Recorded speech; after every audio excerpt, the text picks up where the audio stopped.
Welcome to Slipstream Autosport. It's Aidan Pole, and we have a fucking banger race today.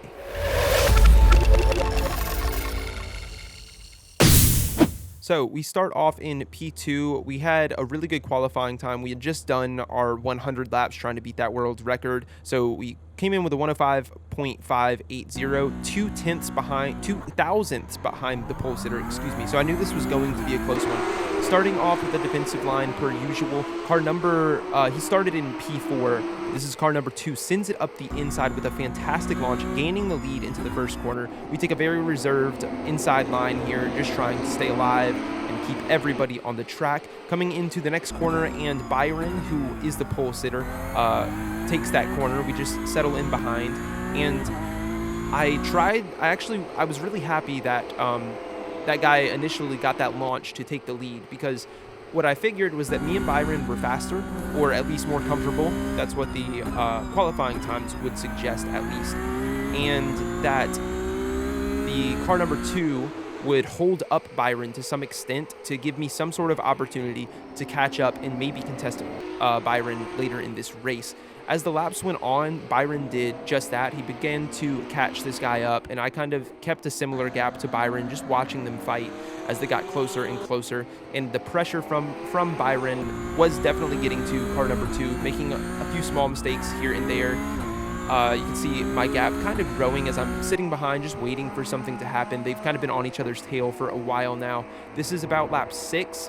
And Byron, you can see, is taking much wider lines than the car in front. Car in front gets a little bit of oversteer coming into the final turn, and that's going to put Byron right upon his tuchus, coming onto the straight, and Byron is in a prime position to look for a move coming into this first corner. Unfortunately, though, he's going to get some oversteer, lock up his tires a little bit, go sliding off the track, give us that position, and this situation was not one that I favored so much anymore. It basically relied on me catching this guy just out of pure pace, while simultaneously keeping Byron behind me. So I'm running away, trying to get rid of the pressure that I know he will eventually put on me, and super fortunate that his tires were overheated from that last corner. He almost goes into the back of us, overcooks his tires once again, which gives us a crucial 0.2 of cushion that just gets into our confidence and allows us to push even harder to catch the leader at the moment. Byron once again with a little bit of oversteer coming out of the last corner, and that is really going to hurt him just because of that long straight, messing up your run onto there. Once again cooking his tires into the first turn, going into the dirt, and at this point he's completely out of my mind. I'm pretty much exclusively focused on the car ahead. At least I am for now, knowing that Byron could come back at any time. I know that I need to get ahead of this guy, try and put him between myself and Byron. So we do just that, push really hard for a few laps, actually end up coming across for our fastest lap right here of the race, 105.3. And I have to say that doing 100 laps before this race definitely benefited my consistency.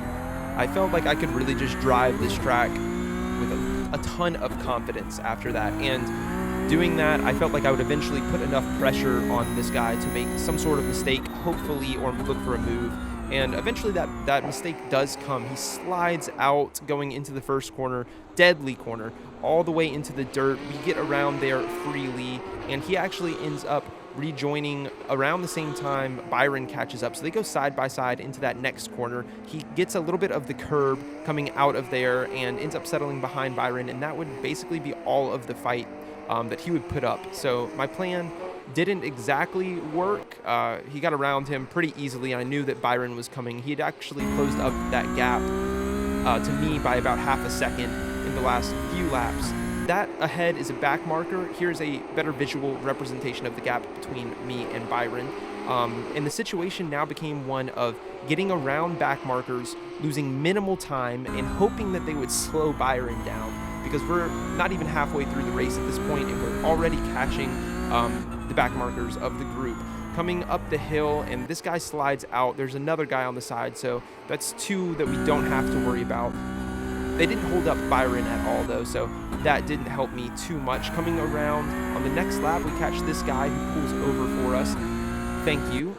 No time loss, basically. Byron would run into him on the start of the next lap, and he would have a little bit of time loss. I think the guy was trying to get out of his way, but Byron came in flying, taking his line, and overcooked his tires a little bit, trying not to run into the back of that guy. So he probably lost about 2/10 there, maybe a 1/10 and a half. Coming up a few laps later, and we have run into 2 more back markers. Going to try to find a place to get around these guys. They actually both ended up pulling over for me one turn after the other, so I had extremely minimal time loss there, if any at all, coming through there. So super thankful for that, hoping that they can hold up Byron. This is the next lap, and coming to the end of the lap, Byron is going to find himself catching up to these guys as we enter the last corner, and Byron gets a really good run out here, but unfortunately for him, and fortunately for me, the 2 guys ahead of him don't pull over on the straight, which would have been the optimal time. He's bound to have a little bit of time loss here. And I'd say, he definitely had to adjust his line. He probably lost maybe a 1/10 there, just straying from his line. Doesn't really lose much on that corner. The guy in front of him slides out, and he's back to chasing me down.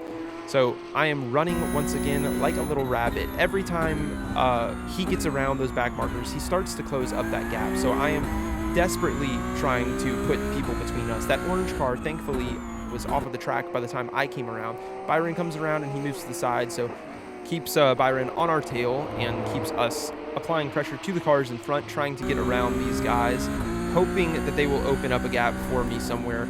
So they slow down a little bit over that crest, which takes a little bit of time from me, and then I have to take a narrow line in here to take the inside line, which also is going to affect us a little bit. We then go side by side all the way down the straight, which means I'm going to have to take a slightly narrower line into the first corner, but it's not too much of a problem. Hoping that that guy will slow down Byron somehow, and simultaneously hoping that I can get around this guy without him slowing me down. We continue on, entering the infield, and this is not where you want to be behind somebody, but luckily he slides himself out and we get around him with no problem.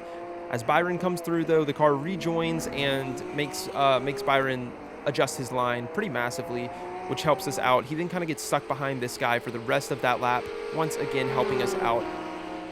But once he got past him, the guy actually pulled over. It was all gas for Byron. There's nobody ahead. The next back marker was pretty far ahead. You can see him up there. And we only had 2 laps left, so I felt comfortable. I had a pretty big gap at this point, but in the back of my mind was lurking the fact that I know how fast this guy is.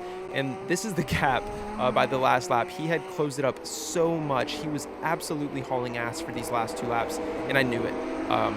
But it was more important to me that I finished the race, so I actually drove a little bit reserved for my last couple just to make sure that I at least got across the line. The last thing you want is to wreck when running for the lead, but we didn't, and we achieved first place, baby. That is a win, and probably one of our not most consistent but fastest times we have achieved lap-wise. There's Byron's. You can see those last 2 laps. He was fucking flying, and these are the results right here.